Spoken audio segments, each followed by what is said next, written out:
তুলবেন আপনি হাত তুলবেন একটা পাবলিককে কেন কলার ধরলেন পুলিশ।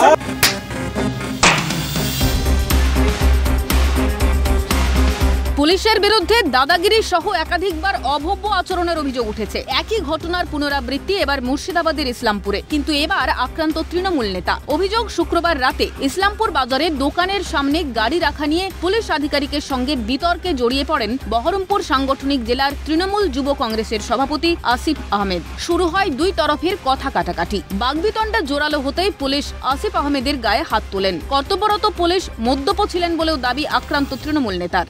আমি তো আর ড্রাইভ জানি না যে আমি এখনই সরাবো, আর রাস্তা থেকে অনেকটা দূরেই রয়েছে গাড়ি, আমার যেখানে রাখা সেখানেই রয়েছে।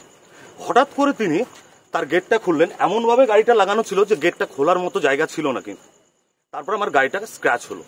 যথারীতি আমি নামলাম, তারপরে নামার পর ওনাকে বললাম যে আপনি এই ব্যবহার কেন করছেন। উনি তখন ফট করে আমার কলার এবং আমাকে একটা মারে। তখন আমার সাথে যথারীতি তার হস্তাহস্তি একটা হয়। আমি বলছি আমার পরিচয় কেন দেবো? এটা যদি কোনো সাধারণ মানুষও হয় তার সঙ্গে আপনি মদ্যপ অবস্থায় ব্যবহার করবেন কেন? যে গাড়িটা আসার পরে ওই যে মানে হচ্ছে ওই দারোগাটা আসিফদাকে নেভে মারতে শুরু করে। তারপরে কথা বলতে বলতে পটাপট মেরে দেয়। লাস্টে বেলায় হচ্ছে কি আসিফদা বললো যে আপনি মারছেন কেন? যে লাস্টে বেলায় আবার পটাম করে মেরে দেন। আমি বললাম স্যার আপনি মারছেন কিসের জন্য? মদ্যপ পুলিশের জোর জুলুমের ঘটনায় ব্যাপক চাঞ্চল্য এলাকায়। গোটা ঘটনা জেলা পুলিশ সুপার সূর্য প্রতাপ যাদবকে জানায় আক্রান্ত তৃণমূল নেতা। তড়িঘড়ি অভিযুক্ত এসআই বিপ্লব মণ্ডলকে দায়িত্ব থেকে সরিয়ে দেওয়া হয়। আমাদের যিনি পুলিশ সুপার রয়েছেন এসপি সাহেবের সঙ্গে আমি কথা বলি। এসপি সাহেব যথারীতি তারপর বড়বাবুকে এখানে পাঠিয়েছিলেন।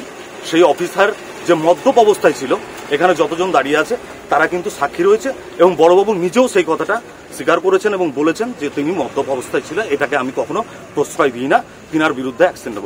কিন্তু বারংবার একই ঘটনা কেন ঘটছে বঙ্গে? যে পুলিশের ওপর আমজনতার নিরাপত্তা দায়িত্ব, তারই দাদাগিরিতে জেরবার সাধারণ মানুষ। এমনকি ছাড় পাচ্ছেন না শাসক দলের নেতাও। প্রশ্ন উঠছে কিন্তু বদলাচ্ছে না উর্দিধারীদের আচরণ। ইকবাল হোসেনের রিপোর্ট, ক্যালকাটা নিউজ।